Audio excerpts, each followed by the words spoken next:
Muhammad bin Qasim bin Muhammad bin Abi Bakr റളിയല്ലാഹു അൻഹും, Abubakar സിദ്ദീഖിൻ്റെ പേരക്കുട്ടിയായ Qasem, അദ്ദേഹം തൻ്റെ പിതൃ സഹോദരി അമ്മായിയായ ആയിഷ റളിയല്ലാഹു അൻഹായുടെ വീട്ടിൽ വന്നപ്പോൾ അവർ ആവശ്യപ്പെട്ടത് നേരത്തെ ബഹുമാനായ മാലിക് സലഫിയുടെ സംസാരത്തിൽ പരാമർശിക്കപ്പെട്ടു.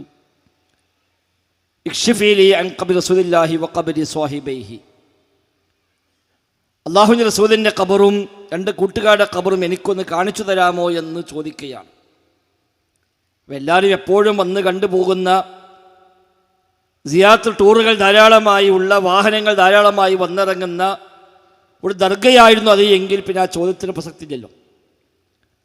ആയിഷ ബീവിൻ്റെ റൂമിലാണ് ഖബറുള്ളത്. ആ ഖബറിനും അവർ കിടക്കുന്നതിനും ഇടയിൽ അവർ ചെറിയ വിരി ഇട്ടിരുന്നു എന്ന് കാണാൻ കഴിയും. ആ വിരിക്ക് അപ്പുറത്ത് ഖബർ, ഇപ്പുറത്ത് ആയിഷ ബീവിയുടെ താമസം. ആ പള്ളിയിൽ എല്ലാ നേരം നിസ്കരിക്കാൻ വരുന്ന ആളായിരിക്കുമല്ലോ അബൂബക്കർ സിദ്ദീഖിൻ്റെ പേരക്കുട്ടി.